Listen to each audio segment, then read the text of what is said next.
All right. With the help of Hashem, we are learning Sukah Daf Gimel.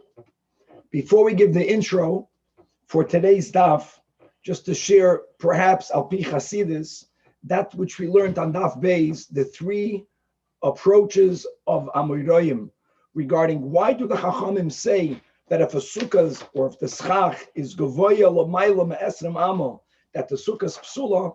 So we have the concept of Das, Laman Yedu, we have the concept of Tseil, and we have the concept of Arai. And L'choira Das is Pashat to have understanding and to have Midos. Let's speak about it, our relationship to God. Tseil, L'chora, is Pashat to experience how we are under God's protection. In other words, to have the Das, the Laman Yedu, and to feel that we are under Hashem's Tseil, we have to make from our Gashmias Arai. In other words, we have to make the Ruchni, the Neshamot, the Iker, and the Guf, the Tafel. All right. So, Chavra, we left off on Daf Gimel Amud Aleph. We left off 11 lines from the top of the Amid. We're going to start today by learning Amar Rav Shmuel ben Yitzchak Halacha. This is regarding the size of the sukkah, not the height, but the width and the length. That a sukkah tzricha shetehei machazekes roishoy virubai vishulchanai. Roishoy virubai vishulchanai is either going to mean 7 tfachim by 7 tfachim. We're going to have a few times Rashi saying 7 tfachim and 7 tfachim and a bit, and that has to be understood. But let's at least speak generally. It's 7 by 7 tfachim. And really, there is another shita that suggests that there's even a smaller size that will allow a sukkah to be ksheda, and that is a sukkah that's machzekes only roishay verubai, and that will be 6 by 6 tfachim. So when Rav Shmuel by Yitzchak paskins, it has to be roishay verubai vishulchanai. The Gemara is challenging. Does that mean that he is opining? He's siding with Beis Shammai, which is an anomaly. Now we're going to quote a Mishnah that we're going to have on Daf Chav Ches, a machlokes Beis Shammai and Beis Hillel, and we will ultimately understand that there are two ways of applying their machlokes, and they actually argue about two dinim, including the minimum size of the sukkah, and we will conclude that yes, this will be from the exceptional cases that we do paskin like Beis Shammai and not like Beis Hillel, meaning the minimum size of the sukkah's width and length is not 6 by 6 tfachim, but dafke 7 by 7 tfachim. Now, on the bottom of the Amid, the Gemara is going to bring a braisa that is going to list 10 halachas regarding a bias.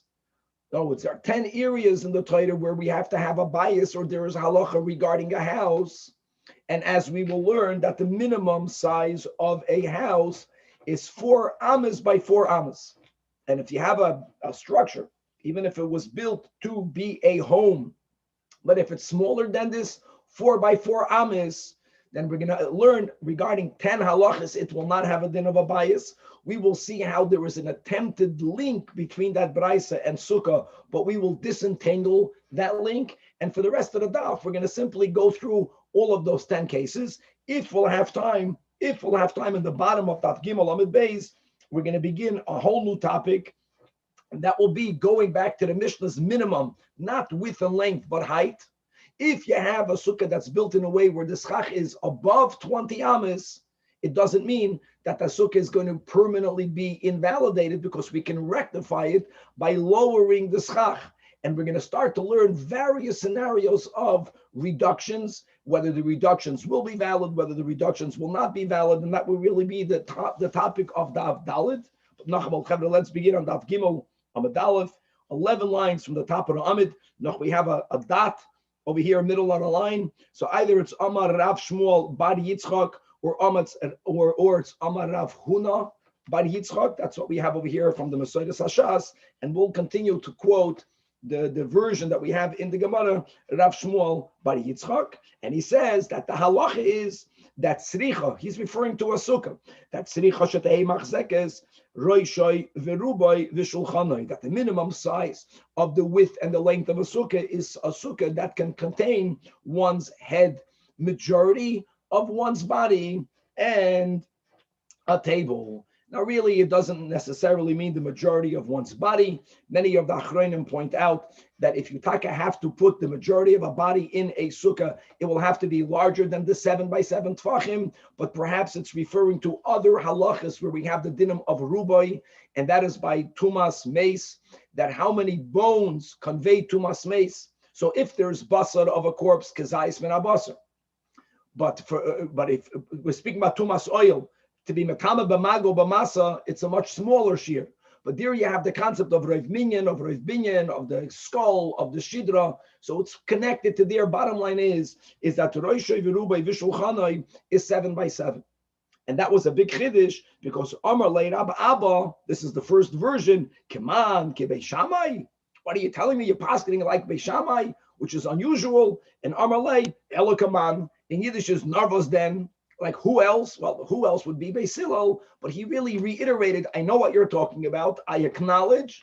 But in this case, we paskin halacha like Beis Shammai, Roishai, Verubai, Vishulchanei. Baruch atah Adonai Eloheinu melech haolam shakelim v'dvarim. Now, what's the Beis Shammai? What are we talking about? The Gemara is going to mention it in a minute. I just want to read it out right now in the first version. The Mishnah is a Mishnah Daf Chav Ches. Chavre, here are the words of the Mishnah. The Mishnah writes, Mi shahoya roishay verubai v'shulchanei b'toich b'sukkah. Roishay verubai b'sukkah. But v'shulchanei b'toich habayis, that's the case of the Mishnah. So the person's head, his roiv is in the sukkah. Doesn't necessarily mean that when you look at the Mishnah, we're speaking about the minimum size, but that's the way they understood it. But the table is in the house. Beis Shammai are poislin and Beis Hillel are machshirin. And the understanding now of that Mishnah is not that the Mishnah is humongous, it just happens to be that the table is out of the sukkah, which will be another way of understanding the Mishnah. We are understanding that the reason why the Mishnah is speaking about Misha Hoya Roishai, Virubai Besukkah, Vishulchanai B'Toich Habayis is because the Shulchan doesn't fit in the sukkah. In other words, in our words, 6 by 6 tvachim. Beis Shammai is poislim, Beis Hillel machshirin is araya that's the machlekes Beis Shammai Beis Hillel, the minimum size of a sukkah, and that was the wonderment of Rebbe Abba. Are you telling me we're pasking like Beis Shammai? And he says, yeah, here we pasking like Beis Shammai. Ikada Amri, another version of the back and forth. Again, Amar Rab Abba asked whether it's Rav Shmuel by Yitzchak, whether it's Rav Huna, that the Amar Loch Mani, whose opinion are you following? Amalei, same thing. Yeah, I know what you were wondering. You're wondering, like, am I following Beis Shammai? Yes, I am. Amalei Beis Shammai. And don't counter challenge me. Normally, we don't paskin like Beis Shammai, and that's correct.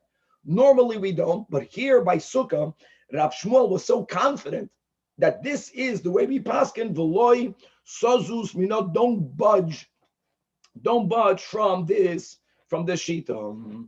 All right. So, Rabbi, what's the halacha if a table is sticking out of a sukkah? Let's say women. Let's get to it in a minute. We'll get to it in a minute. Samach. One second. Because as you'll see in a moment, when we read the Mishnah, you won't necessarily jump to understanding the Mishnah that they're speaking about the minimum dimension sizes. As we'll see. What about if the sukkah is humongous? Happens to be that your table is outside. Now, that's a whole different topic. The table outside, let me just go straight to what you're saying, Samach. Table outside means that the plate is outside the sukkah. So if you were to lean over your plate, even if the sukkah is huge, your head will go out of the sukkah.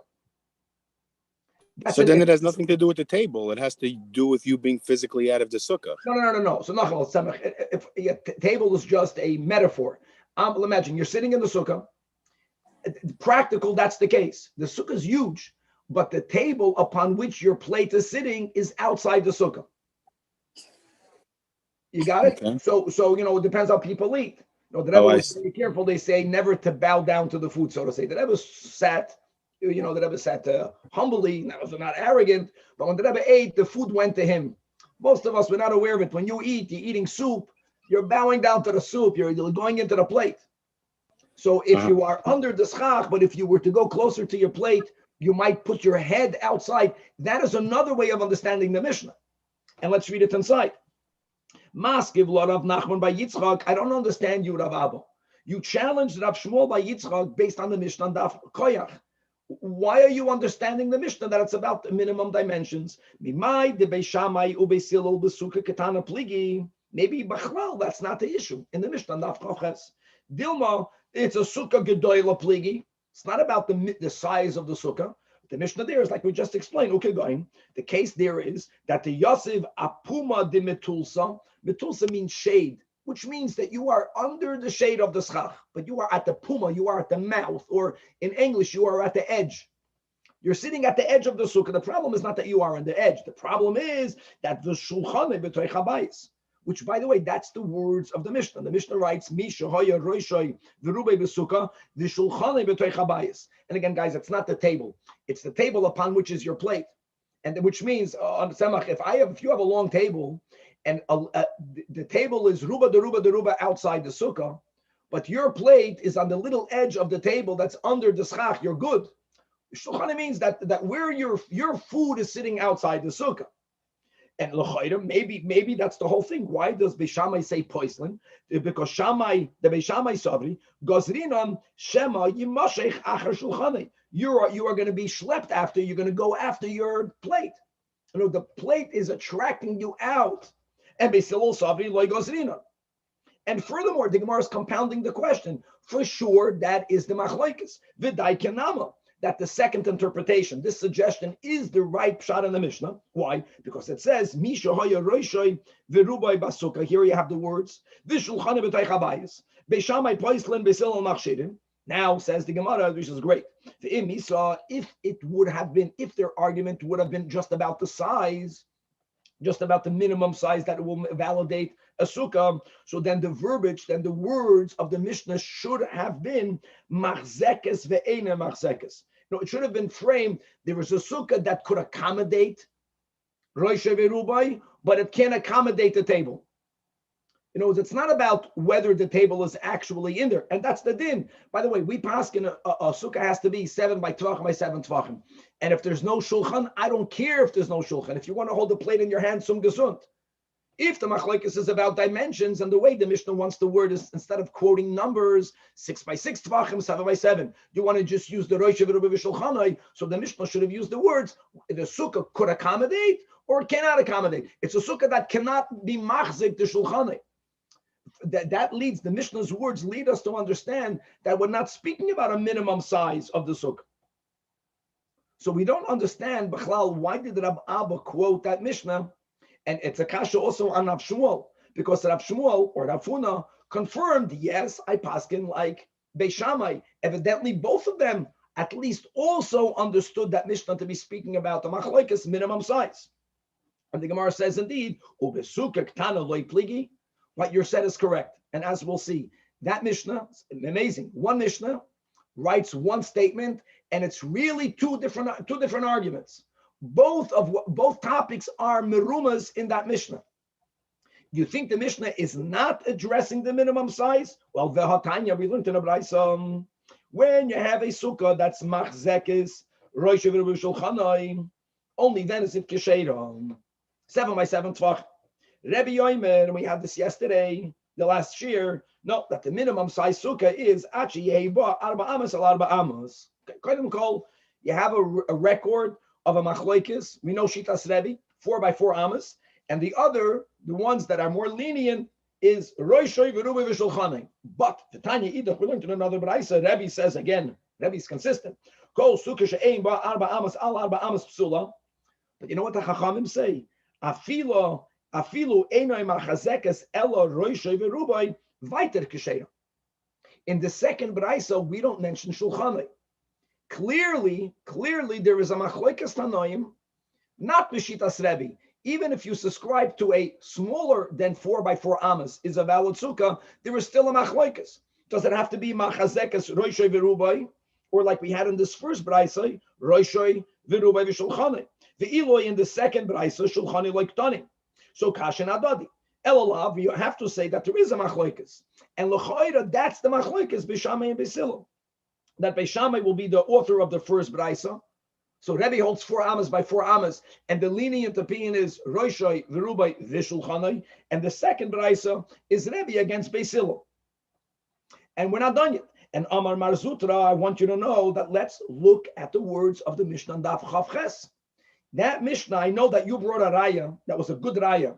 Machzekes ve'enoi machzekes mi boyelei, if the machlekes only would have been about the minimum size. The word should be, does it accommodate the table or does it not accommodate the table? But I want to be medayik on another way, on another angle of that Mishnah, that the Mishnah also must be addressing the minimum size. Masnisan namedaika, because mi diktane beshamai are poislin. Obesilol machshirim, valid or invalid, valid or invalid. The im isan, if you are correct to suggest that the only machloikis is where the table is outside the sukkah, it's not about the minimum size. The minimum size is good. Which means that if you would have brought the table in the sukkah, then Lakula Almat would have been good. Then Beis Shammai should have said the words, you are not yoitze. You are not yoitze the mitzvah of eating in the sukkah. And Beis Hillel says that you are yoitze. Yoitze, not yoitze, let me use the words of yeshiva, is a gavra. I fulfilled the obligation or I didn't fulfill the obligation. The words puzzle or not puzzle, like we had in the first Mishnah on Daf Beis, is addressing the sukkah itself. Now, if they are arguing about the minimum size, and you have a sukkah that you can't even put in there a table, in other words, it doesn't have 7 by 7, then the words puzzle fits. This sukkah, the way it is invalid.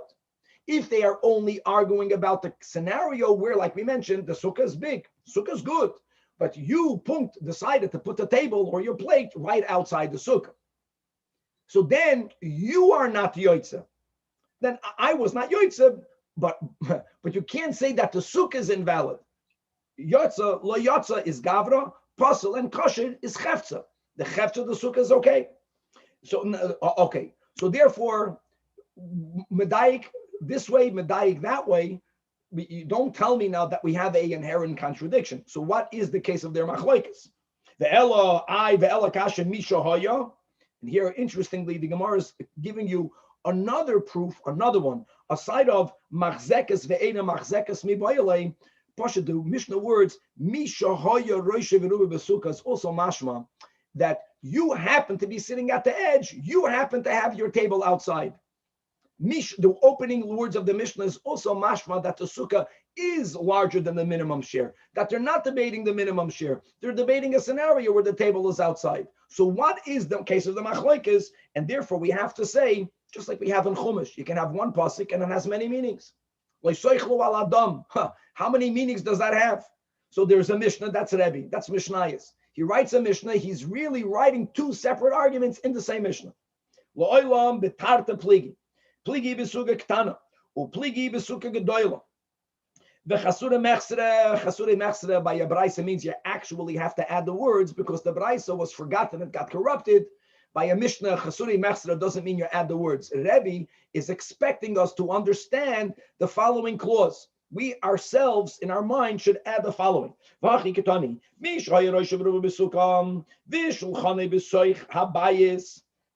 words, the sukkah has the minimum size, or can be as humongous, but it happens to be that you're sitting at the edge and the table on the plate is right outside. Beis Shammai says you're not yoitze, as we explained, because of the gzeira shema yimashech. And Beis Hillel says, as long as when you ate, you are under the schach, you were good.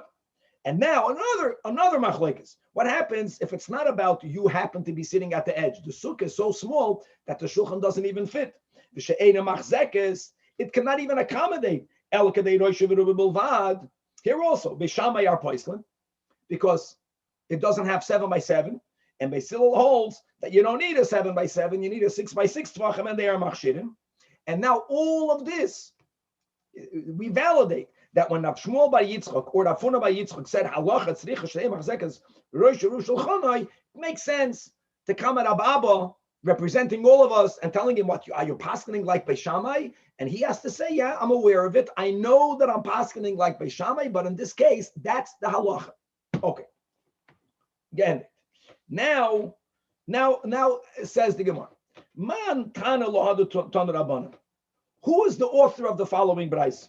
And like we spoke out in the intro, that we're going to have, it's gavaldik. This is, sometimes we have opportunities in a very relatively short amount of space to review many, many halachas. And it's a small daf and we have time to learn it and to go it over properly. It says in the brayse that if someone built a home, a bayis, she'ein by arba amos al arba amos, that doesn't have 4 by 4 amos, 10 halachas will be affected. Number one, and by the way, some of them are biblical and some of them are rabbinic. Number one is pater ben hamezuzah. Now, just to know, in a 4 by 4 itself, it's good for us to be aware there's a big machlokes all the way in halacha l'maisa. Is the pshat that the minimum room has to have 4 by 4? Let me ask you a question. What happens if it's 8 by 2?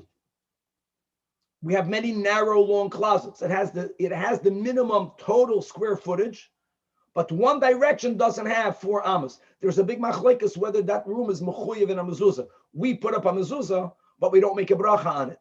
So it's better, it's ideal, you don't make a bracha for every mezuzah. When you're putting up your mezuzahs at one time, you make one bracha for all. Make a bracha on the front door, and then put it up also on those closets. This is a very common thing that we have today.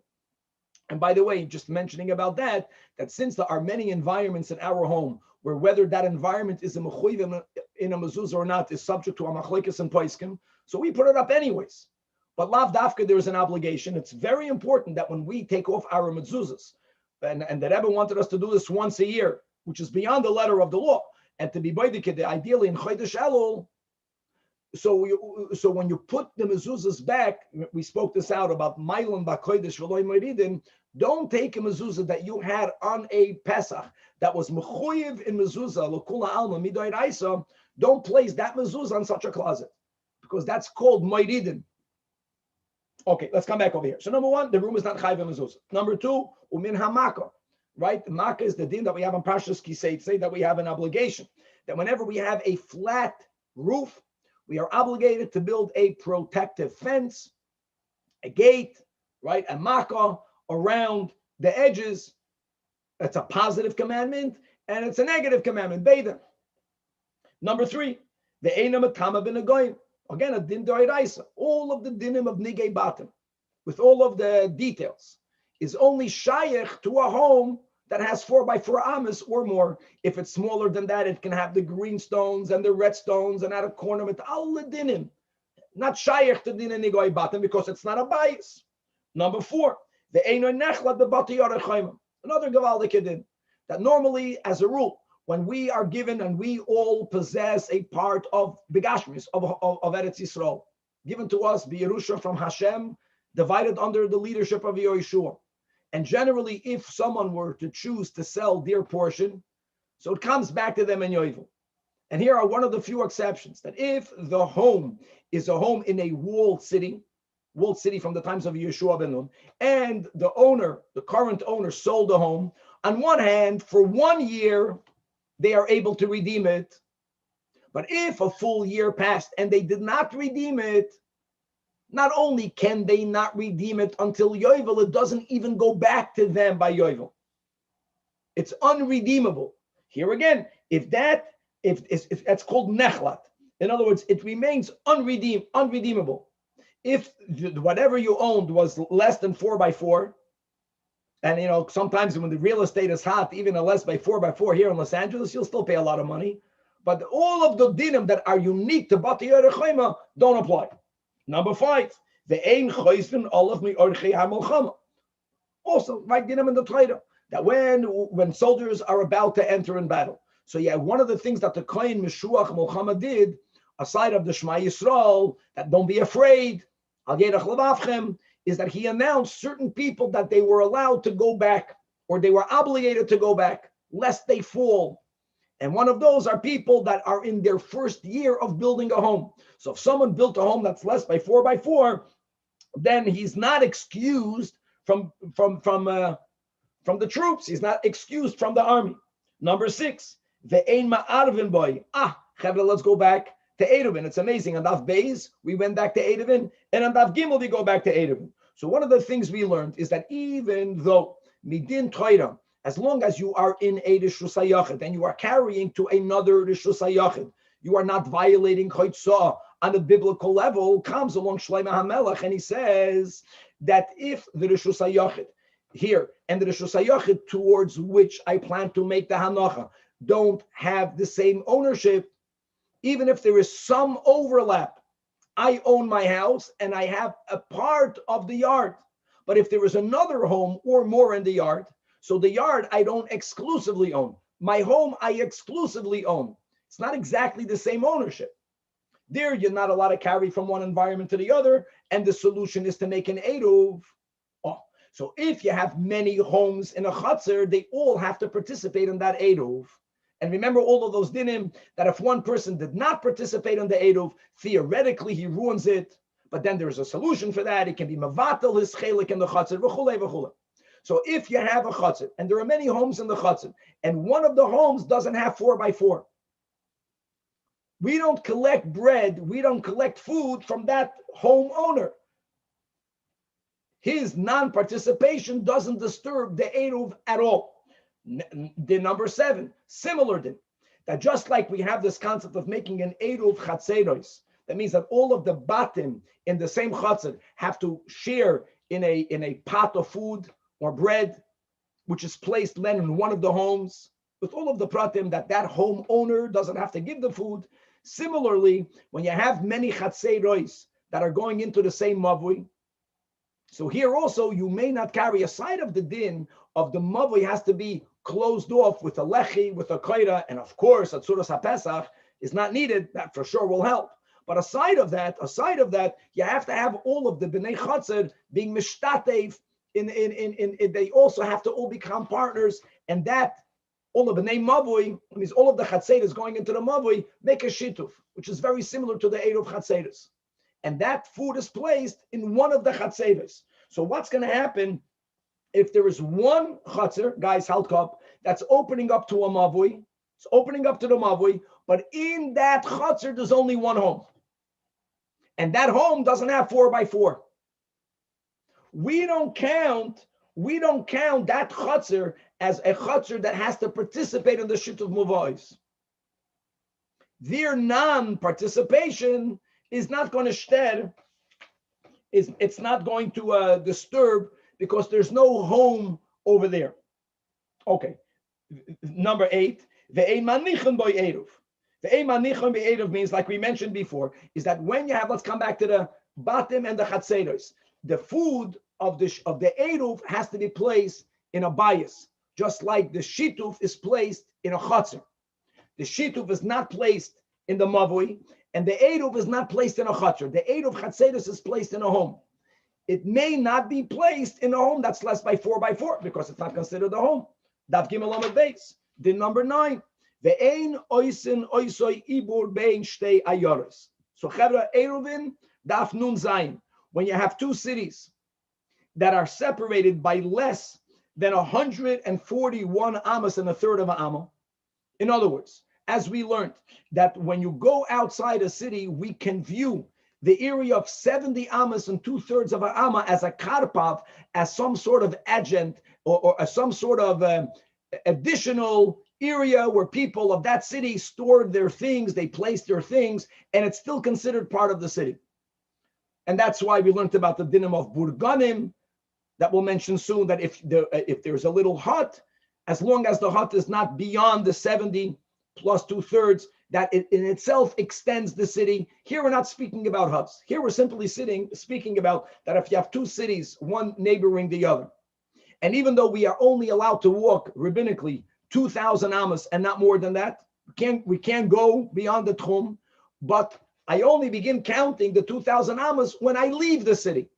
Now, if you have two cities that are neighboring each other, if each one's karpav, 70 amas and 2/3 of amas, overlap even a little bit, so in other words, the two cities don't have 141 and a third. There's 141 and less than a third, a little bit less. That means there is some overlap of this area that is afforded to each city. We view those two cities like one city.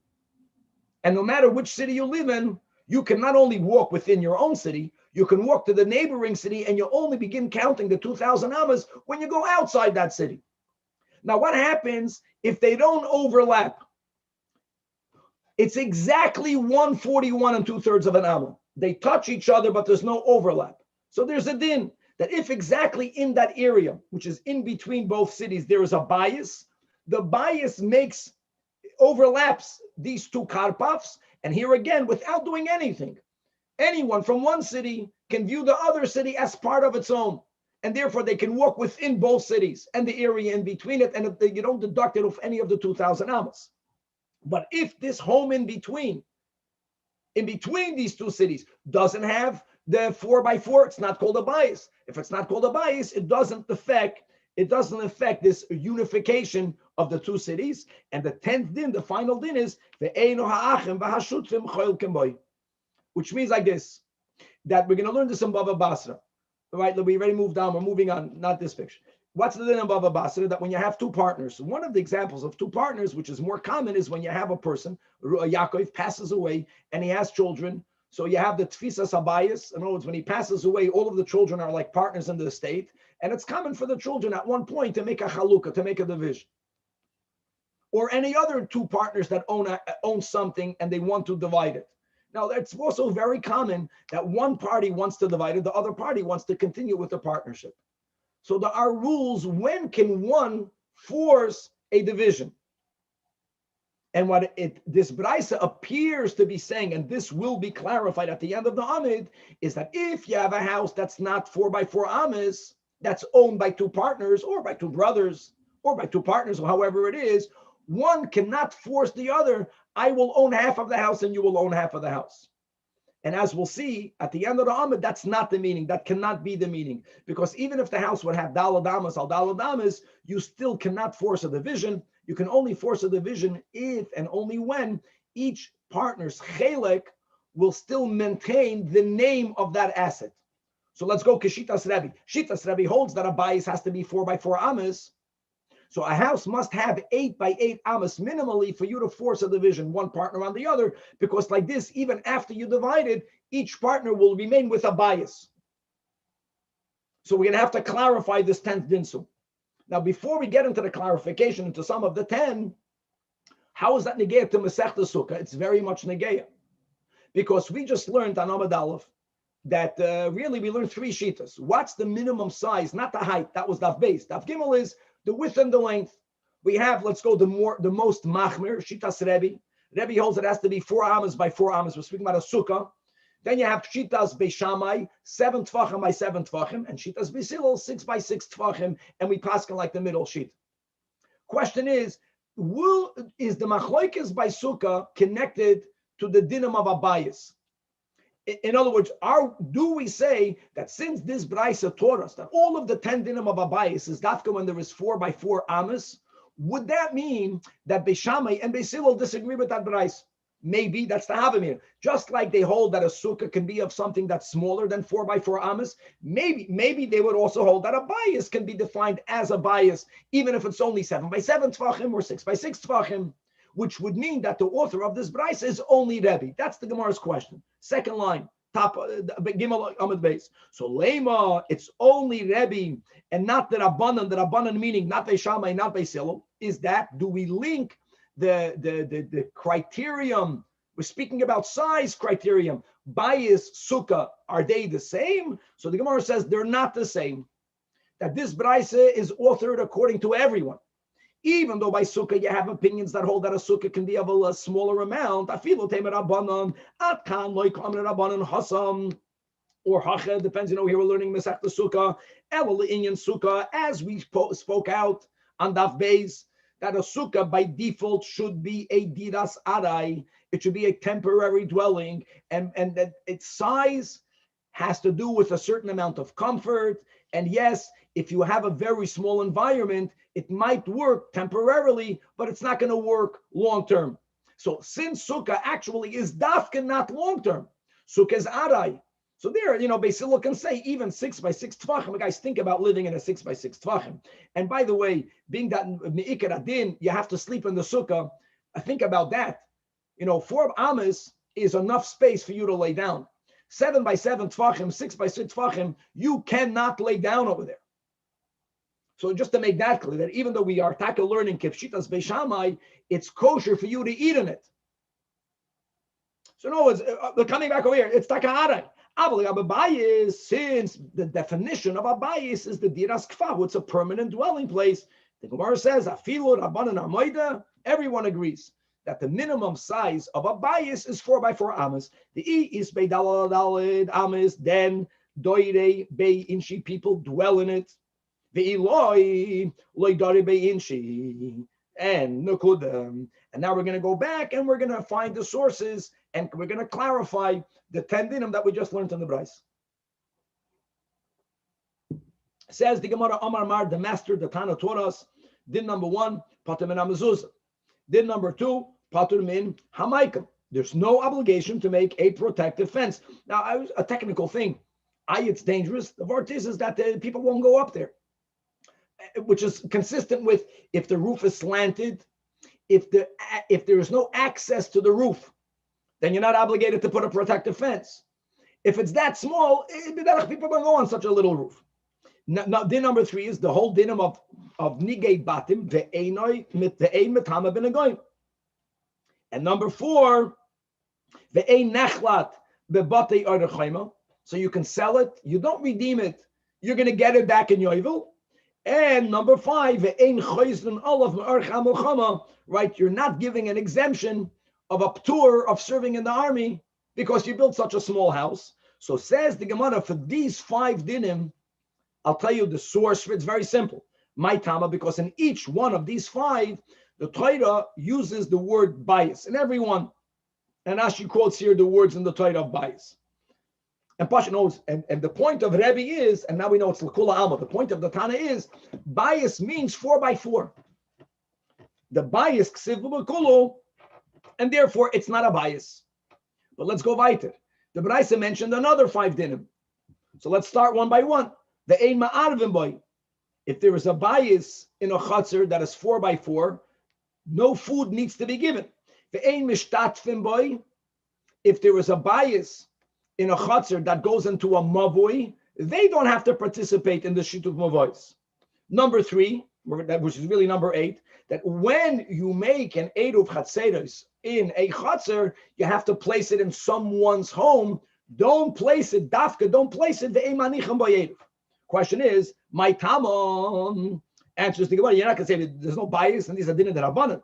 Answer is because since the leichazi ledira, they're not fit for dwelling.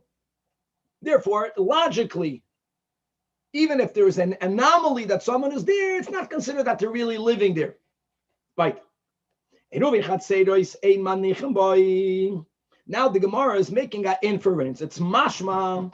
Eruvi chatzeros may not be placed in this little mini size house. But shituf, the Beraisa doesn't say that the shituf, aside of them not needing to participate, it may not be placed there, but shituf manichem boy. Question is why? My Tama. Answers the Gemara, I'll tell you why. Because this house is a non-house. Let's make believe as if it doesn't exist. So what if it's not a house, the house is in a chutzner. Oh, it's a chutzner now. And a shituv mavois can be placed in any of the chatzeros. My Tama deloigara mi chatzer shebemavoi, and this is really a braisa. The Tanya. Now I know the words of the braisa need to be corrected, as the Gemara will. The braisa says eruve chatzeros should be placed in a chatzer. Guys, don't jump. We know this is not correct. An eruv chatzeros dafka has to be placed in a house. We're gonna correct the braisa.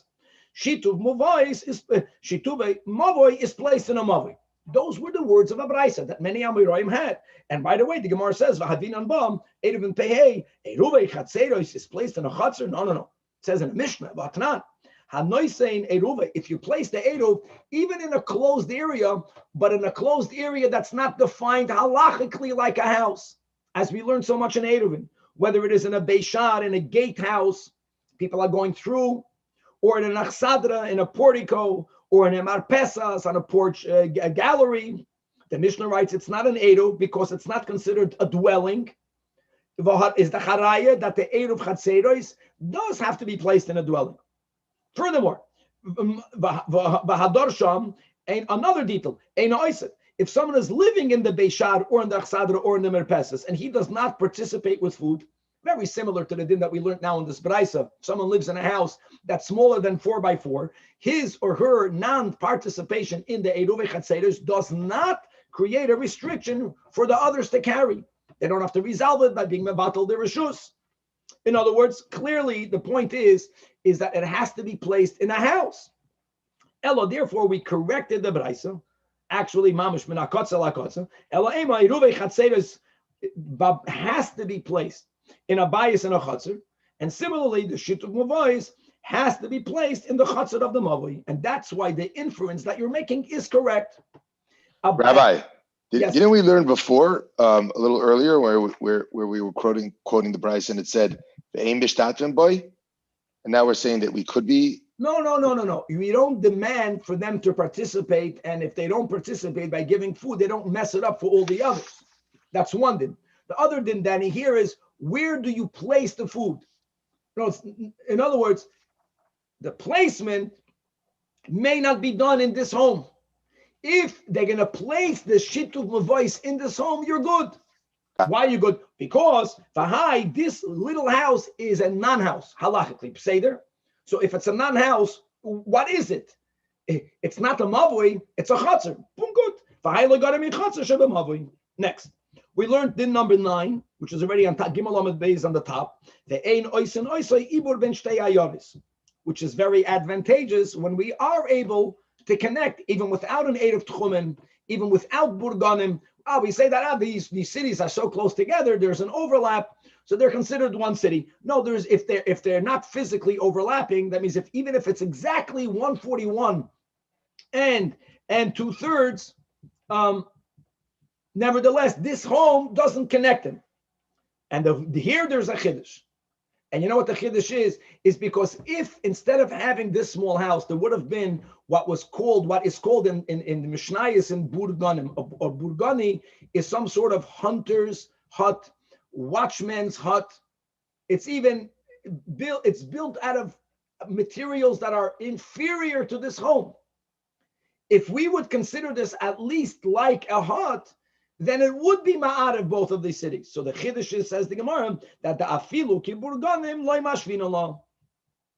And Taka, why not?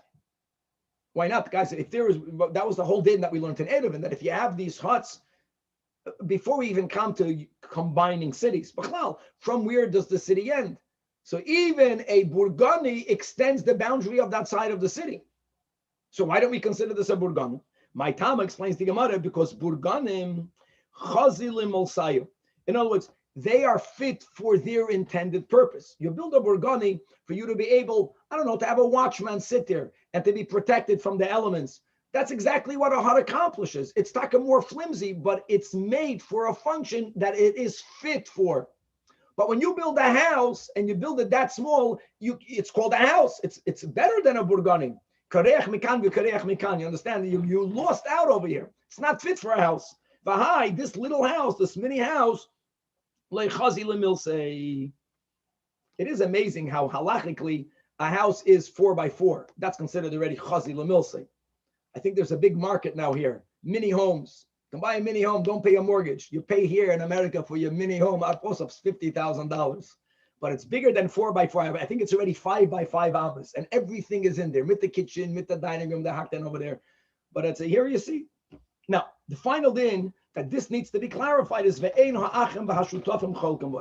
if two people own it, practically because they inherited it, or two people, for whatever reason, they had a partnership in such a home, and now one side wants to force a division on the other. You remember all those dinim? So the din is that, if the house has less than 4 amas, one cannot force. Guys, if both sides consent in dinim amanis, we don't care. Any way they want to do it. But if one side wants to continue the partnership, one cannot force a division. One second. That's only because time of the leis bei dalad amas, meaning ha'is bei dalad amas. What, you're telling me that one can compel the other partner, even though he or she doesn't want to divide it? No, that's not the rule. The rule is v'atanan Mishnah Bava Basra, relatively in the beginning, that ein cholken as achatzir achi yehi ba arba amas lezeh, ba arba amas lezeh, which is perfect. It is predicated on this principle that a house means 4x4 amas or more, never less. And whenever one partner doesn't want to divide, the rule is that if the asset is large enough that even after you divide it, according to the percentage of ownerships of the owners, if it's 50-50, whatever it is, that all of the parties will end up with a halachic, with an asset, with that chelik, that halachically still has the same shame. And since shame bias is only by dalad dal dalid, only a home that is 8 by 8 amas is a house that halachically can be divided even when one partner doesn't want. So obviously this is not the case of our braisa. I'll tell you what the case of our braisa. Another detail, and that is ein boydin chaluka. It's a base, guys. Bechatzer. Such a house is not subject to the law of division, to the law of apportionment in the chatzir. What are we talking about? So now we're going to, guys, Bava Basra, we're going to chazer a very important machlokes between Rav Huna and Rab Chizda. The Amar Rav Huna, they're speaking about people that owned here it's already an estate. So the example will be, let's get, normally the father had it and now the children yashined it and they're going to divide it. There are two partners or two children here. The father owned 4 homes and they all opened up into the same common chatzir. But 3 of the homes are very little and 1 home was very large. And they agreed that one should get the 3 little homes and one should get the 1 large home. That was their agreement. They never spoke about how will they divide the chatzir. Now again, all of these dinim, b'mamanis, if they explicitly gave another type of understanding and both sides consented, we're not going to apply this din. We're speaking dafka in a case where they made an agreement and they made a kinyan, and one guy is getting 3 little houses and the other guy is getting the big, large house. So that has a automatic implication on how much of the chatzir will each side get. And here we have a nuance machlokes. It's not that nuance. It's a big machlokes between Rav Huna and Rab Chizda.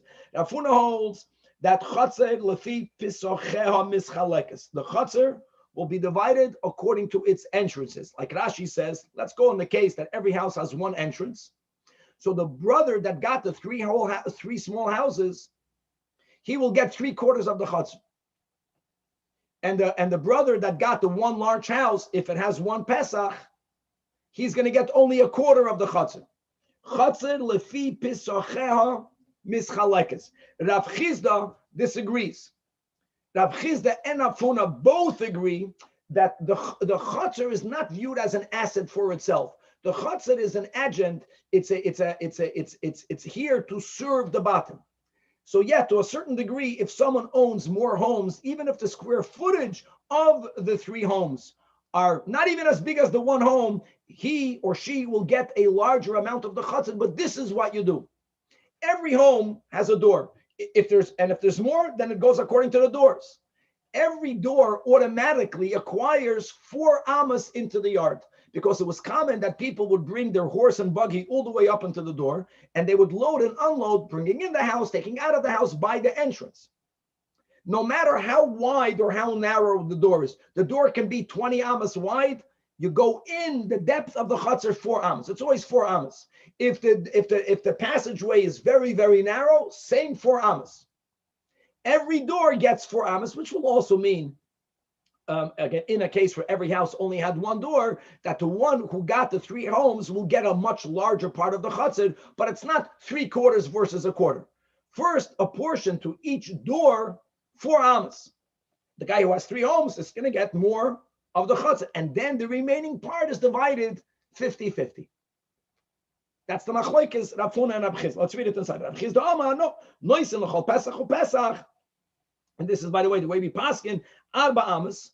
So if it's a very, very large chatzir, at least according to Rav Chizda, the one that received the 1 large home will get more of the chatzir lefiyerech than if we would apply the system of Rav Huna. And ba'ashar chol kenoisim b'shav. That is the din that we are referring to. So here, Nachamo, one of the homes that the father left was this bias that doesn't have 4x4. So but the Braisa, the 10th din in the Braisa is not about forcing a division. No, that once they both consented to divide, we don't say, the Pesach of this little bias will either take its percent, let Rav Huna, or let Rab Chizda, it's going to take its 4 amas. That is what we don't say. Tahanimili, that every Pesach will automatically allow its owner to acquire more in the chatzir when there is a proper bias. And why is that? Since the heavy koi, a bias that's 4x4 or larger will endure. It won't be knocked down.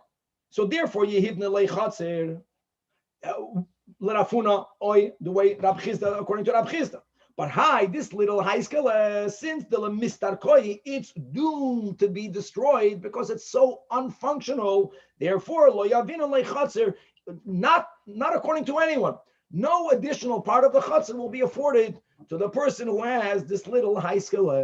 We'll stop over here, and God willing, to be continued. Good. All right, Kevan, here's a chaim. With the pictures, we got to be in sync over here. I don't know. Sorry. No, don't be sorry. Yeah. By the way, I was waiting later, Kayvon, for you to add the picture you put before with the two cities in the house. Well, I'm not going backwards. I'm going frontwards, Kevin. In the next daf daled, we're going to start with many scenarios. And good luck to both of us. It's going to be a fun daf. Kevin, if you ever have any doubt which picture to put, you could put my screensaver up as a placeholder. Okay, good.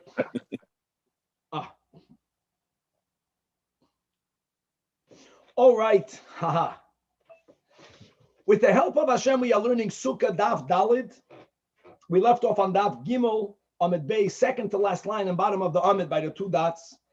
The entire Daf Dalid, the ganze Daf Dalid is going to be focusing on many scenarios where the Sukah is not kosher as is because it does not have the correct dimensions. As we will learn, it's going to be too tall. The schach is above 20 amas. The sukkah is beneath 10 tfachim. And the various halachic solutions that we are to use to rectify and to make the sukkah kosher.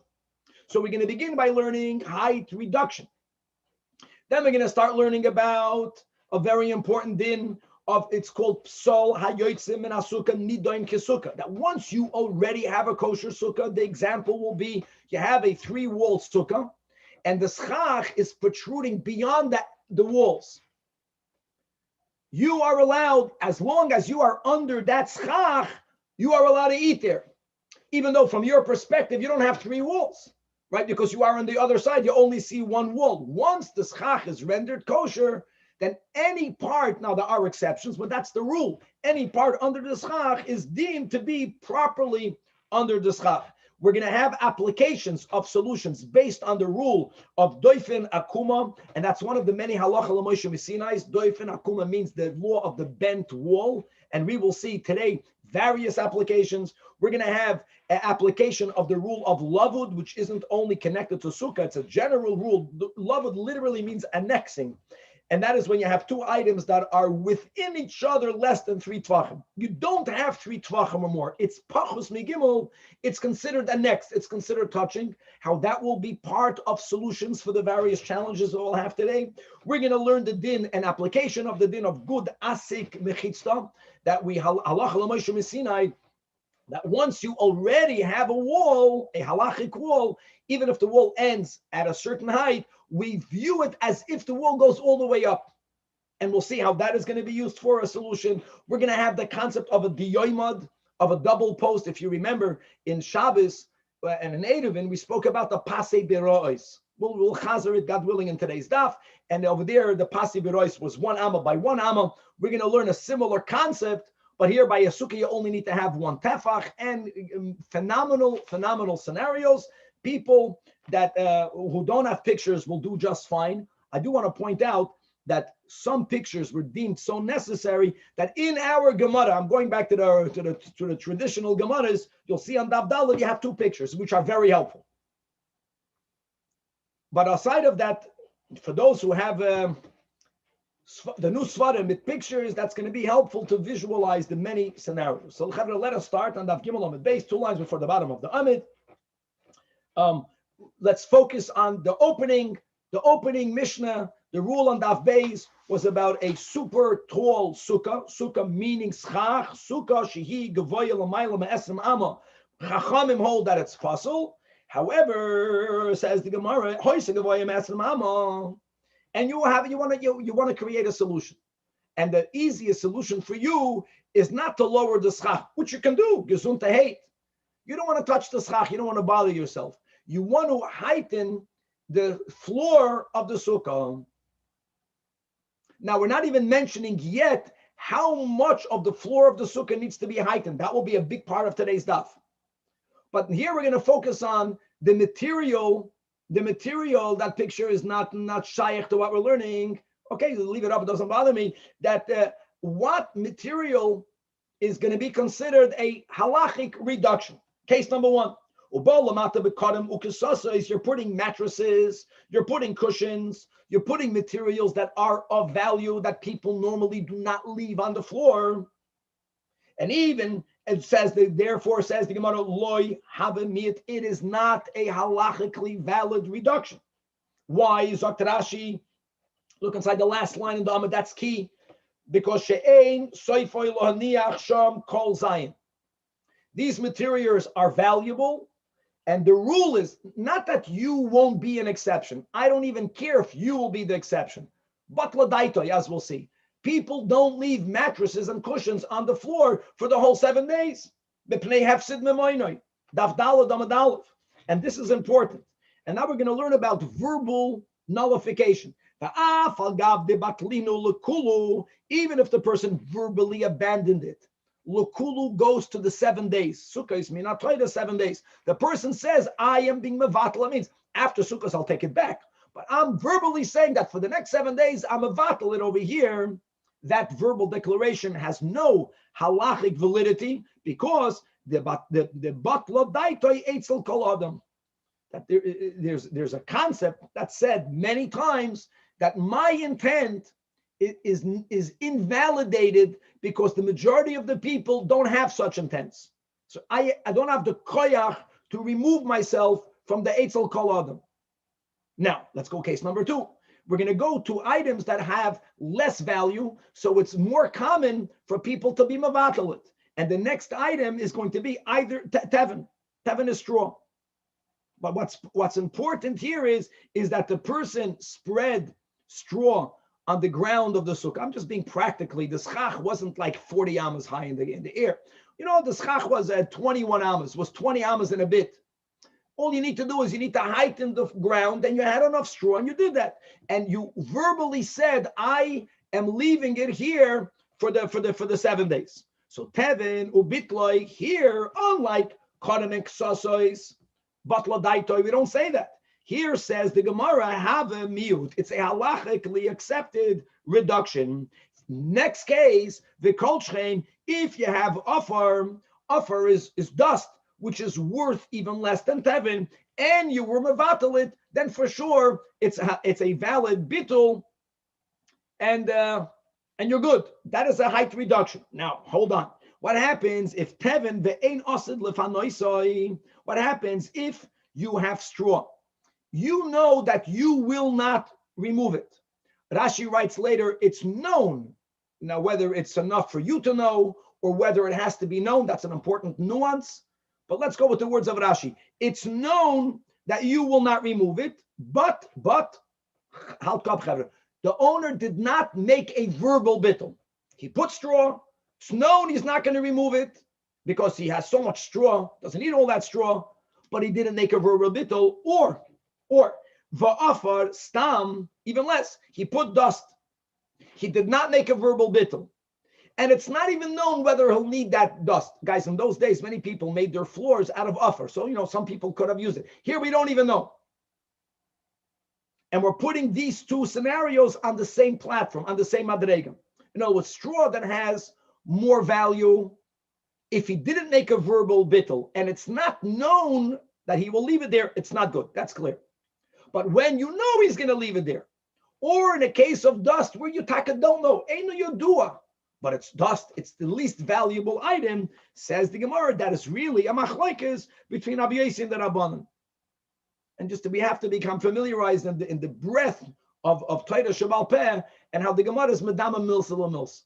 Now, where do we find the machlokes Rabbi Yossi and Rabbanan so far away from Sukkah? It's a whole different topic. And that's the topic of tumas oil. That when you have a corpse, so there are times that we say that tuma retzutza oila ad l'rakia, which means that if there's a corpse, even if the corpse is inside something, if you don't have a airspace in the amount of a tefach between the top of the corpse and its cover, so let's say someone is buried in the earth and the coffin disintegrates.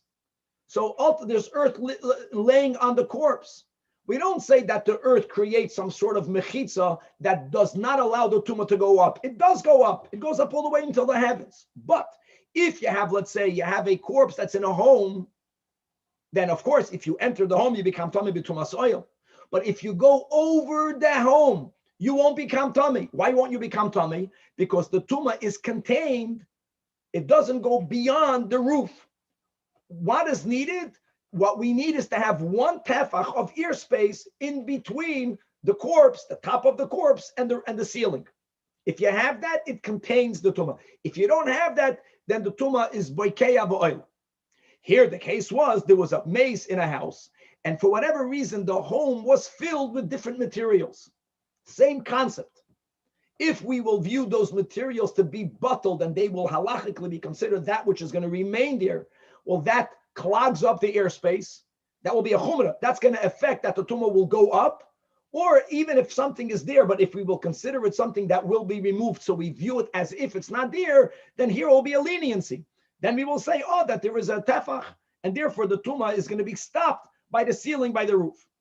So says the Mishnah in Ahalois, bayis that has a corpse in it, and shemilohu teven, and then now it was filled up with straw, or with tzeroides, with pebbles. So let's go to the same concepts about verbal bittul, not verbal bittul. Ubitloi, if there was a verbal bittul, it's not kadam eksosis, and it's b'chlal, you can't compare kadam eksosis because in the sukkah it's on the floor, people step on it. The cases is straw and pebbles. Verbal, nothing to talk about. Mevutel, since it's mevutel, therefore we will view these items that they will always remain in the home. There is no poiseach tefach. Anyone who walks over the house will become tummy. Tumah tzutza is boikaz v'oila ad l'rekia. Oh, that's the end of the Mishnah. Now infers the Gemara, bitloi in. You have to be verbally be mevatel it. Loi bitloi loi. That is the way it sounds from the Mishnah, and you're right. But v'tani Allah, and therefore we had on that on a brayso that quoted another sheet. Rabbi Yossi Omer that if you have straw, and we know the ein asid lefanoisai, we know that you will not remove it. It's mamish like the case we had here by Sukah.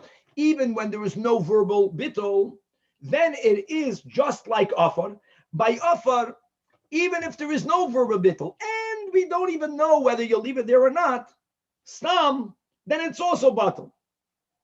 In other words, just to infer from that afar v'asad lefanoisai, if it's the cheapest material that is subject to the highest susceptibility of it becoming bottled, but we know definitely you will remove it, then hareu kestam teven v'loy bottle, which is mamish moededik.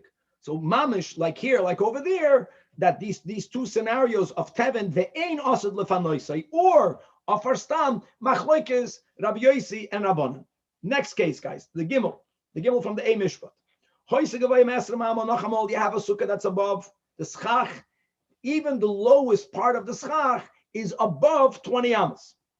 But here the advantage is v'hutzin yard amo. You have the leaves of the palm branches, right? So the tips of the leaves that are hanging down are within the right shiur. If we're going to view the schach as the tips of the hutzin, then you don't have to make any reduction. But if you can argue that how can you count it from the hutzin? I don't know how good the picture is. This is not a good picture because I can't garnish that. It didn't help me. All right. Okay, it helped. So the Gemara says like this: Im silasa meruba mechamasa, make believe you take away all of the schach that's l'mayla me'esram amo.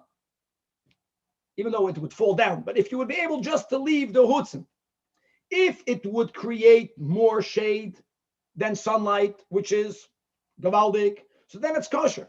The fact that the hutzin are only physically there because they're hanging off their source, which is lamayla me'esram amo, why should that bother me? I'm not counting that as the schach.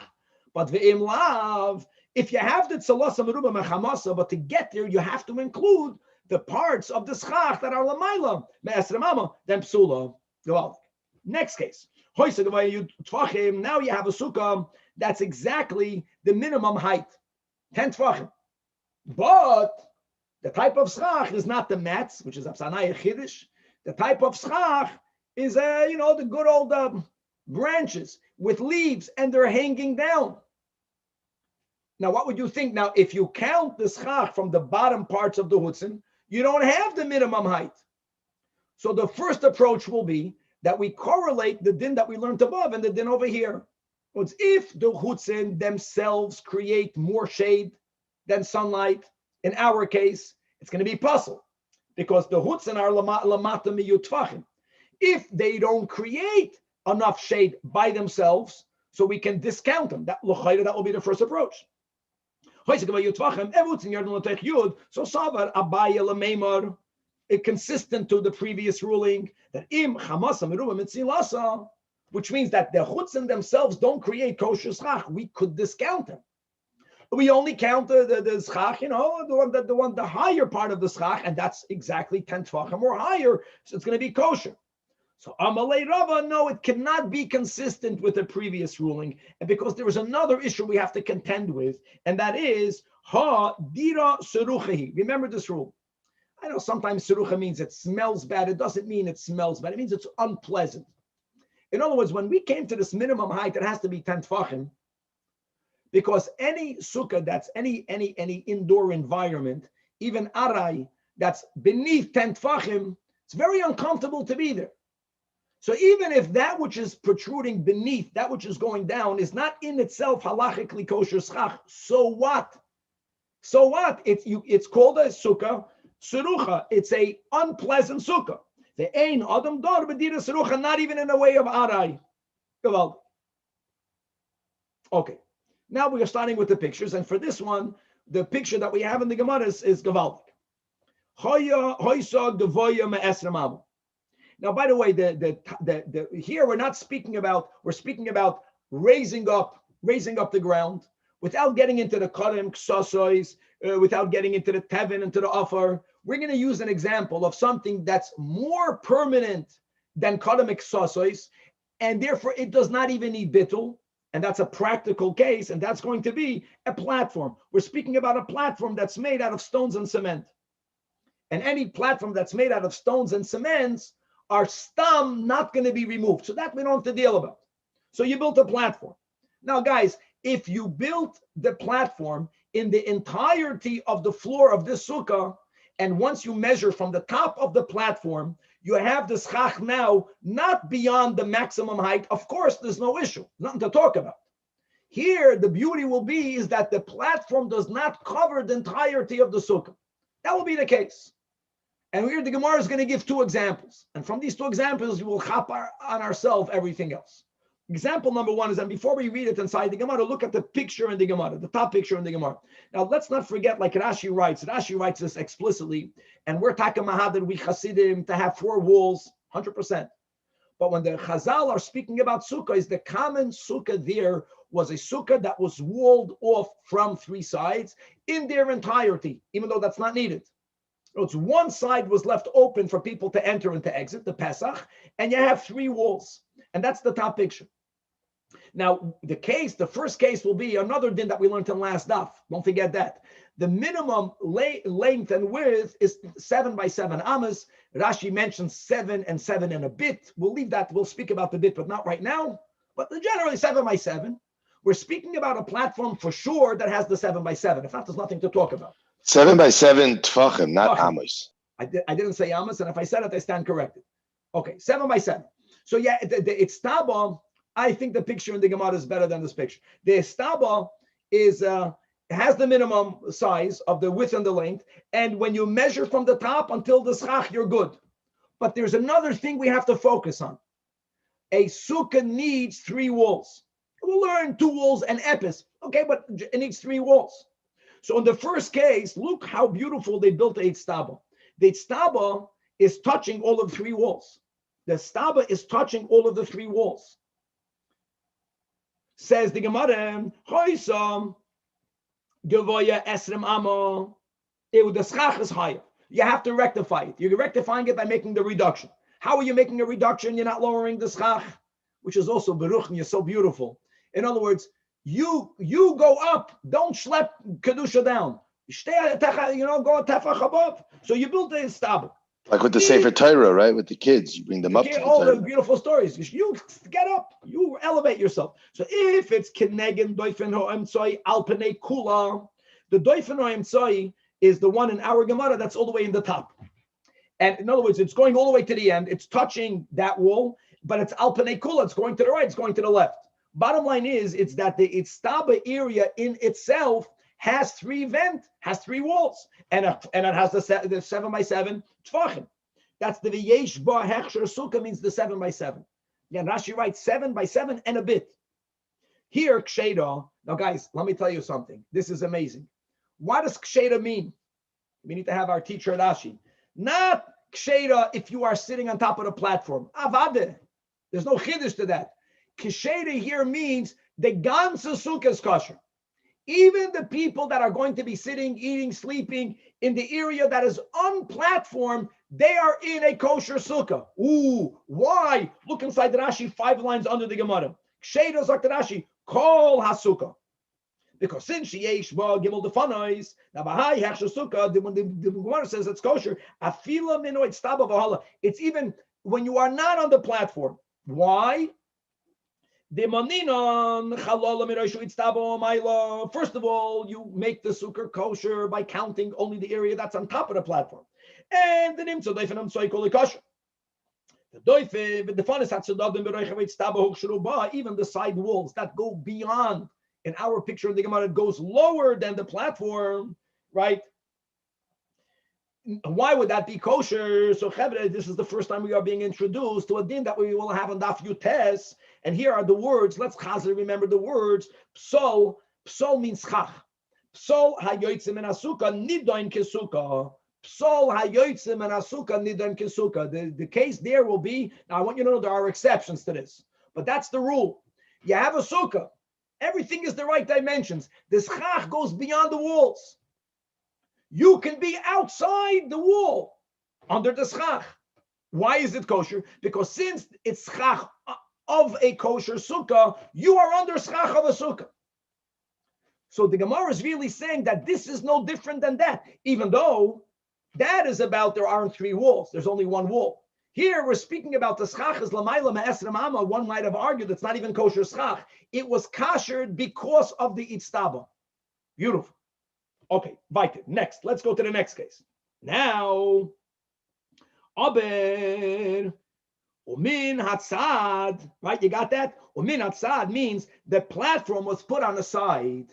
And here we have in the Gemara picture number 2, the lower picture, right? It's taba min hatzad, which means same size it's taba, 7x7 tfachim, or 7 and 7 and a bit, whatever the minimum size is needed here. Problem is, look at the picture. How many walls does that area have? Only 2 walls. Only 2 walls. So how would it even be kosher? So now,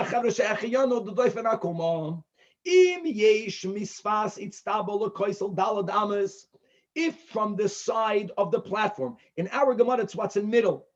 It's the side that's unwalled. If between there and the left wall in our picture, there are 4 amas or more, which it's not under 4 amas, you don't have the din of the doif and akuma, as we'll explain in a moment. So then, shkoyach that you have the right width and length, shkoyach that you have the minimum height, it's not beyond the maximum height, but you only have 2 walls. So it's going to be psula. But if it's pachas me'arba amas, if the space, the width between the open side of the istaba, where there is no wall, and the actual wall is less than 4 amas, ksheda. Let's read inside the Rashi. Here it's 2 lines under the Tosfos in Rashi, and the widest lines of Rashi. Pochus midalad amas ksheda. Why? Then we'll say where. Where is not so simple, but why?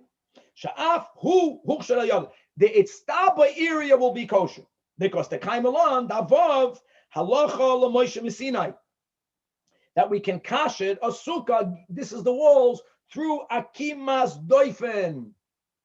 Now guys, there is a wall.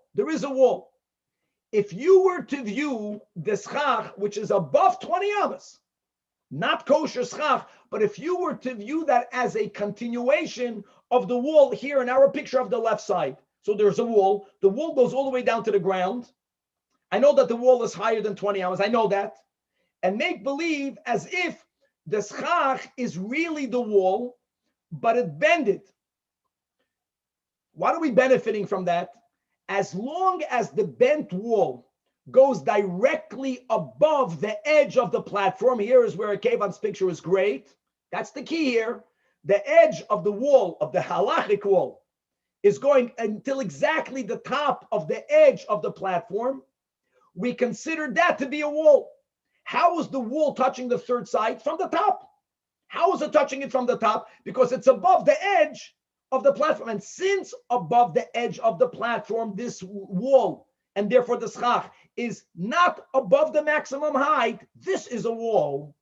However, over here, can you eat under a wall? No, you can't.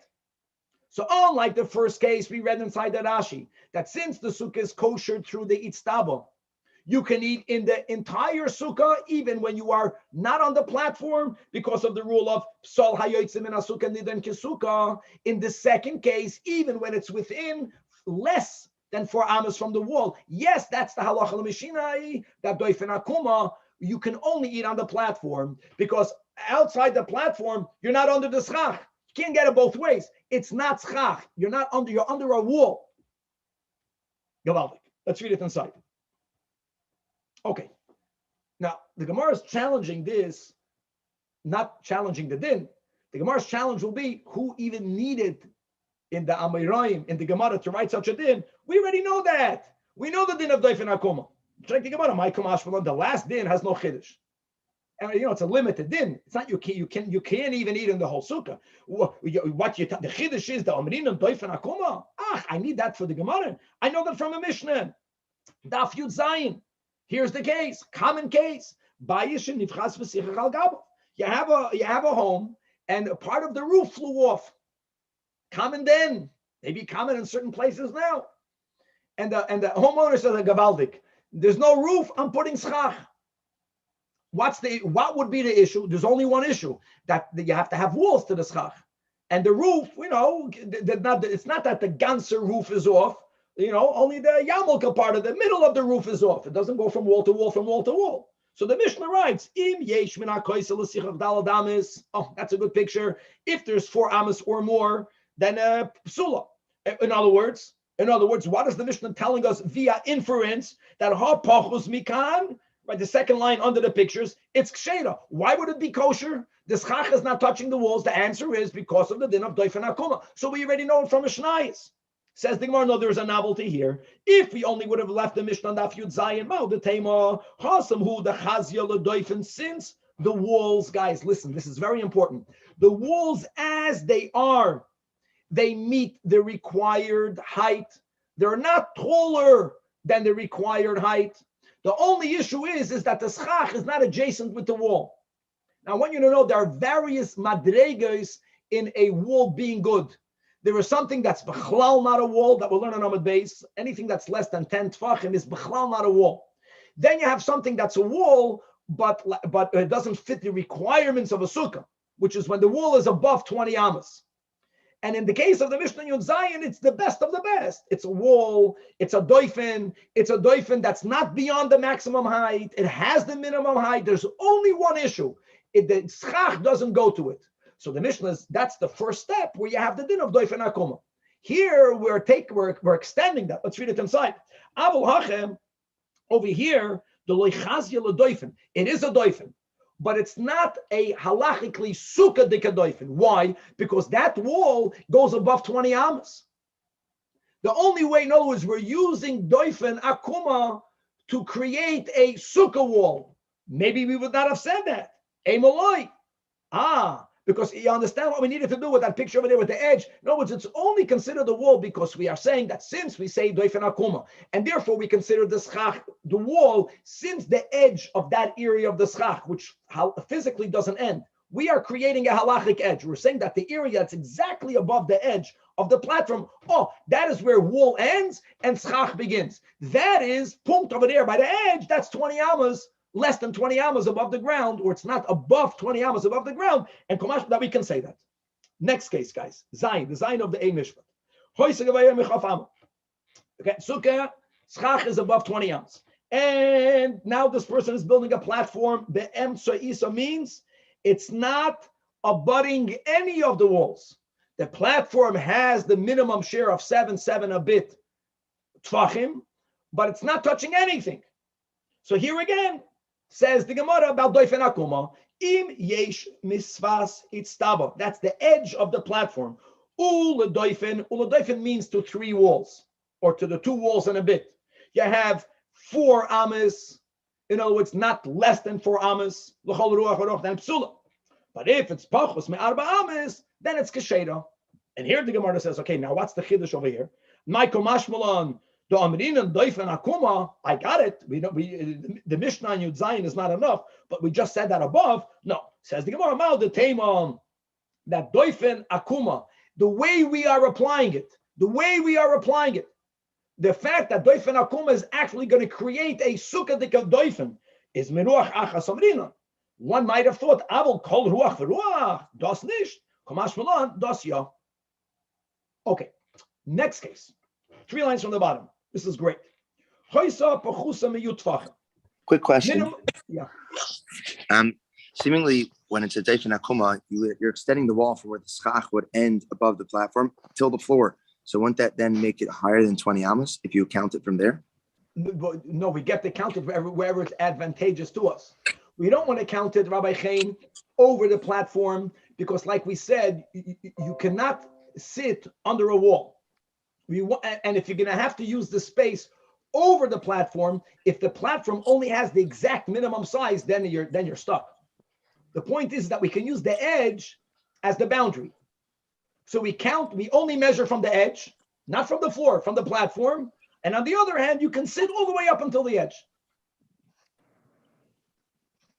So it's like an imagination wall there. It's not It's like an the imagination. wall is Well, it's not it's that we are applying we're not beyond the maximum height because of the edge of the platform, and the wall is the wall that's all the way to the left. As long as it is, pachus midal adamas. We'll get used to these dinner. It's not imaginary. It's the Torah says so. Good. So in the case of the square in the middle, Rabbi, in that case, so you could sit on the platform directly under that square and you're fine. But if you go anywhere outside of it, then you would not be fine. Very good to say that, exactly. Right. And all of that makes us appreciate the first picture case the best.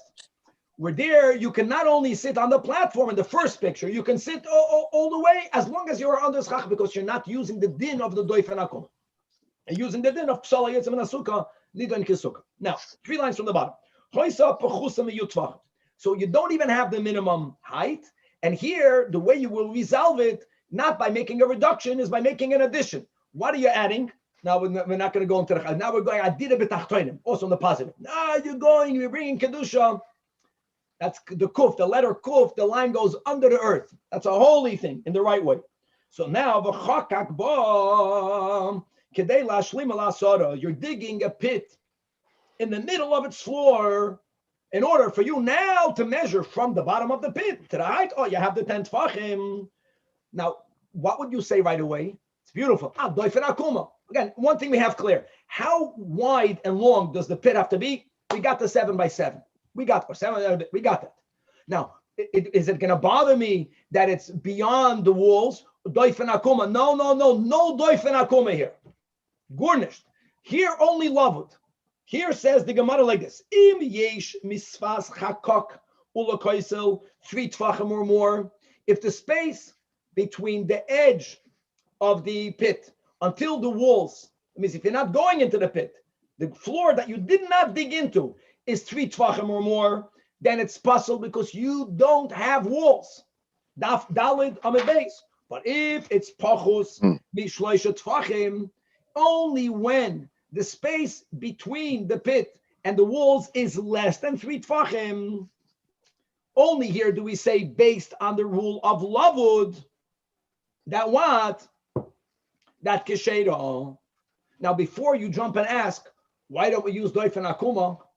I want to make another point over here. Before we get to that, we pointed out on Amadallah from the two pictures that are printed in the Gemara, the big nafkamina. Case number one is you can sit psal hayotzim min aschach. You can sit everywhere.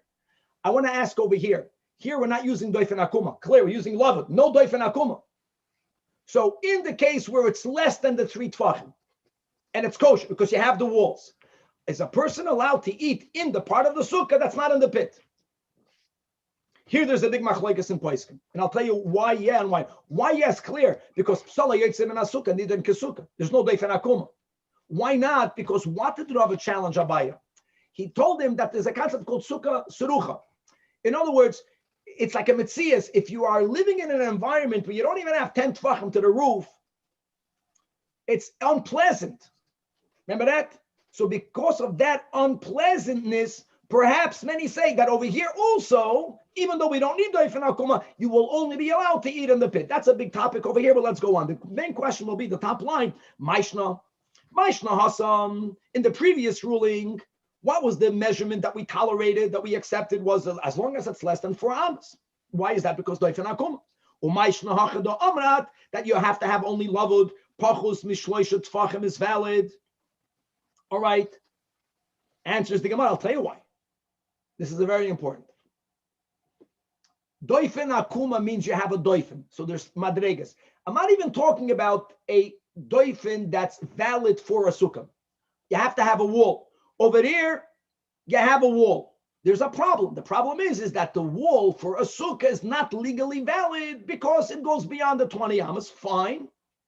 So now that we use doif and akuma, that was the chiddush, and you can count from the edge of the platform. Since there, it's considered within the maximum height. It's considered a valid wall. But you are beginning with avant. You're beginning with something. So therefore, pachus mi arba amoy sagir. But over here, the wall of the pit, the wall of the sukkah before the pit doesn't even have 10 tfachim. And guys, that's very important. If something is not 10 tfachim high, it's not a wall. So you want to use doif and akuma to create a wall, not to create a sukkah dikavan. That you can't do. It's too much. You can't create a wall.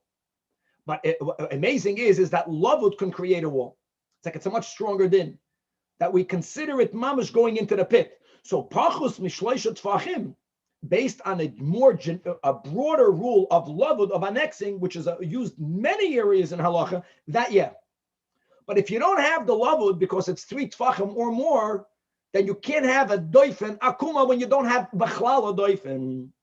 And that's very important. We're going to mention soon. We're going to speak more about this in a moment. Okay, next case. Back to the original issues. You're beginning with the sukkah whose schach is beyond, above the 20 amos. And now, ubanda ba amud, you built a pillar, not a platform. We'll see in a moment where are we going with this. And shuhu gavoya asara tvachim. The platform that we spoke about in Amud Aleph doesn't have 10 tfachim height.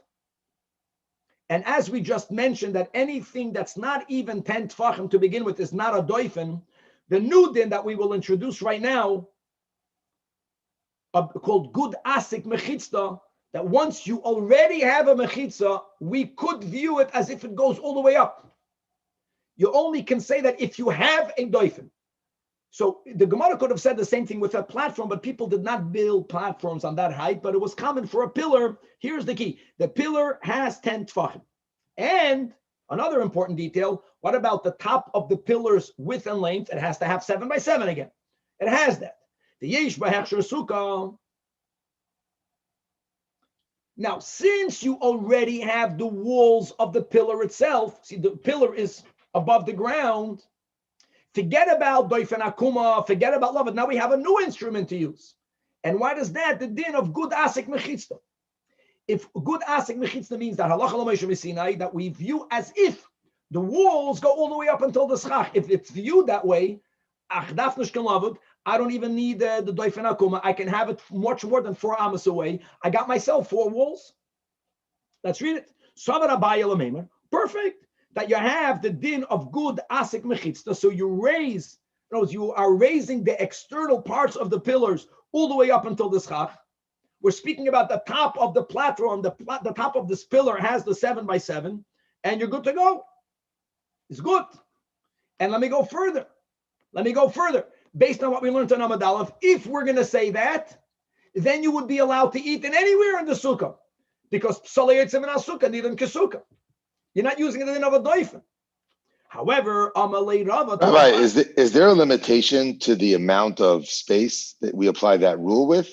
This psal hayitzim in sukkah. Here you have a little 7x7, and now you can have a huge sukkah around it. You're telling me that would extend to the whole thing? Let's speak about this more. There are many exceptions to it. I just wanted to bring that up there. No, it's just to have that klal. Once you don't use the din of a doifen akuma, it's better. Okay, so Amalei Rava, in the din of good asik mechitzta, there's another rule. Be'inan mechitzas hanikoris, like according to Rava. When you have a noticeable wall. Now, how noticeable does it have to be? We'll see there are many levels. The normal wall is where you have a physical wall in between 2 environments. There's a place to the right, there's a place to the left. If the wall is not 10 tefachim high, we never say good asik. Remember that. That's why it's taba. That's why in Amud Aleph we didn't bring this in. Once the physical wall is 10 tefachim or taller, that is where you say good asik mechitzta. But Rav is saying that a pillar, we're going to have some case that's in between the wall on the ground and a pillar. But a pillar, it doesn't look like a wall. It's a pillar. There is nothing on the other side of the wall, of the sides, there's no hollow in there. You're not using it anywhere as it's just a tall pillar. Rava considers that the din of good asik mechitzta cannot be said from a pillar. And now it's very illogical now, the sequence. Now the Gemara is going to give a case where maybe even according to Rava, who demands mechitzos hanikoros in order for us to be able to apply the good asik mechitzta, I'll speak it out by heart. What happens if you have a building, an apartment building, and the side walls of the building, they are the walls for the houses, for the apartments in it. That's called the mechitza hanikoros. It's not like the pillar that's one solid piece of wood. And now someone on the roof is going to build a sukkah. Could we use the side wall of the building as a wall for the sukkah because of good asik mechitzta? It's not as nikoros as a proper bona fide wall, but it's not like a pillar. It's not like a pillar because here, again, inside the house, you are using the exterior wall as a proper mechitza. Let's read it inside. So here's already a machlekes tanaim, and there's a question how to understand it. Tana Rabbanan, no'atz arba'a kundesin. A kundes is some sort of a beam, mamish like in the picture over here. So a person will plant 4 beams, each one, as we'll see in a moment, on a side, on the edge of the wall. We'll see on the edge. But let's begin with the edge. And v'sichach al gabon. And now you put schach on top of it. You did not build any walls. Rabbi Yaakov, the Tana says that's a bona fide kosher sukkah, machshir, the chachamim, poislim. Now, is this case that these kundesin were placed on the edges or not? Now we'll go into that. Amar Rav Huna, I want you to know, Rav Huna is making two statements. Statement number 1 is that their machlekes is only when the kundesin were placed on the sfas hagag. These poles were implanted at the edges. And the edges means there is less than 3 tefachim between the pole and the edge. And that's the whole point that Rabbi Yaakov holds, that we say good asik mechitzta. And the guys, Rava, this does not challenge Rava. It's not a wall that's going to the side, that way you just have to heighten, but the side of the building is a mechitza for those who live in the building. It's considered already a noticeable enough mechitza. Yes, good asik mechitzta, better than the pillar. And the Rabbanan hold, if I care, that will be nacharaya l'Rava, that lo yamrinan good asik mechitzta, because the Chachamim hold that from those who live on the roof, they don't notice the walls. It's like the pillar. good asik mechitza means that once you already have a mechitza on your height that's going 10 tefachim or more, then we make it's as if it goes all the way up. And if the schach is on top of that ear space, you got yourself a great wall. But here you don't notice it. Next statement of Rav Huna. Wait, so it's about whose perspective you use? Yes. There's the person himself or someone outside, maybe. Correct. Or the person underneath it. And again, it's better than the pillar. L'kul ha'alma, it's better than the pillar. Now, well, according to Rabbana, it's the same as the pillar, no? Correct. Okay. Even here, it's still not going to be good. Abel be'emsa gag, second statement of Rav Huna, if the pillars, be'emsa just means that it's 3 tvachim or more away from the sides. Now, divrei hakol psula. Why? I read inside the Rashi, she'ein tachteha mechitzai saviv. Underneath it, there's no mechitzas. Divrei hakol psula. And what's the point? There's a big point here, as we'll see in a moment. To say that these poles are considered mechitzas. What would even be the havamina? We'll see. But that's Rav Huna. Rav Nachman argues. Back in the Gemara, Rav Nachman Omer, no, boom, faker. The whole argument is dafka be'emsa gag machlokes. 1 second. What are you talking about? How can it be? How can you have a Rabbi Yaakov that's machshir? You don't have walls. So let me speak it out right now. Guys, remember we learned by Eruvin, we learned on Shabbos, the din of the Pasei Birois. What's the Pasei Birois? That they built, especially for Yidden that were going from Babel to the Beis Hamikdash on the street of Golem, plus people traveled on roads, and one of the things people need when they travel is water. So one option is to schlep all the water with you. That's very difficult. And to facilitate people traveling, they dug out wells, water deposits on the path, which would enable people while they're traveling to go have water. Now, when people needed to rest on the side of the road for Shabbos, the issue is that inside the well is the never shusayachet. We're speaking about wells. Let's go back to the dinim over there that we had in Shabbos, 4 by 4 tfachim, right? And 10 tfachim tall. 4 by 4 amas, I take that back. 4 by 4 amas and 10 tfachim tall. That was the din of Rosh Hashanah, Hilchos Shabbos. If you're bringing the water to outside the well, even if it's not a Rosh Hashanah, even if it's not a Rosh Hashanah, it's going to have a din of a carmelis. So the Chachamim made the following solution, and if Kevin, you can find the picture, is that they build right angle beams known as pasei berois. Right angled means that each side of this piece of wood had 1 amma here and 1 amma there. As long as it went 10 tfachim above the ground, as long as there wasn't, I think it was 16 ammas, I forgot the exact shiur, in between the open space of one and the other of these pasei berois, we view as if there are walls connecting these beams. And that's the way Rav Nachman understands the machlokes over here. No one is even dreaming here. We're not focusing now on the din of good asik mechitzta, but Rabbi Yaakov is machadesh that we can view the poles, as we'll see in a moment, even if the poles, these kundesin, are round, we, so to say, we chisel away the roundness, we create a square, and then the square itself, we carve out in our minds the inner part of the square, only leaving the right angle. If you have pictures, that will be helpful. And even though it's not an am, it's only 1 tefach.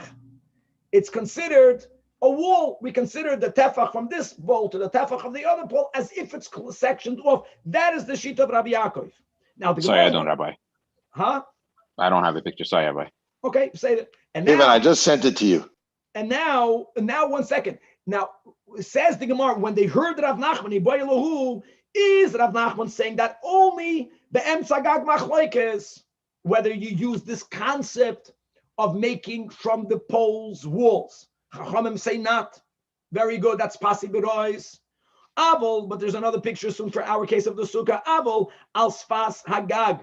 But if the poles would have been implanted at the edges, everyone will hold its kosher, because everyone would subscribe to good asik. And yes, Danny, even according to Rava, again, because this is better than the pillars. Oy Dilma, that it's not that Rav Nachman is disagreeing completely. He holds bein bezu machlokes. Sai, whether you say good atzich mechitzta, sai, whether you say this concept of halachically filling in the spaces in between the poles, rendering them into bona fide walls, teku. Now, for the Gemara Meisvei, this will be a question, and it's going to be a refutation against Rav Huna. We will first start to focus on the second statement of Rav Huna, who explicitly said that be'emtza hagag divrei hakol psula. How can that be? Clearly not. I'll tell you where I claim, because there's another brayso that quotes this machlokes, and it's not by the roof. There is no good asik mechitzta there. The case there is noats, dalit, kundesim, ba'aretz. That's it. And still there's a machlokes. There is nothing to use as a mechitza going up. The sichach al gabim. Rabbi Yaakov is machshir.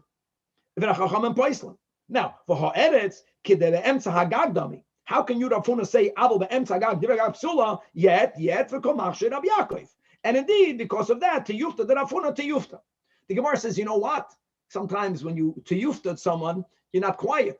Let's even say that it refutes what Rabbi Yaakov said in the beginning, or what Rav Huna said in the beginning, the first statement of Rav Huna. Rav Huna said that machlokes al sfas hagag v'oid be'emtza hagag hu depligi. Should we not infer avol sfas hagag divla hakol ksheda, so that it will also be a tiyufta on Rav Huna? And by the way, there's an in-between, there's another thing the Gemara is being banamas to, that we just had a boya duloi ifshata, l'Rav Nachman, whether there is a machlokes also in this case. If we were to infer that sfas hagag divrei hakol ksheda, then we would actually clarify that when Rav Nachman said be'emtza hagag, it was only be'emtza hagag. So says the Gemara, so lema te'eve if you've the Rabuna betarte, so for that the Gemara says not. No. You refuted me. But my first statement is not refuted, and therefore the boya on Rav Nachman still stands.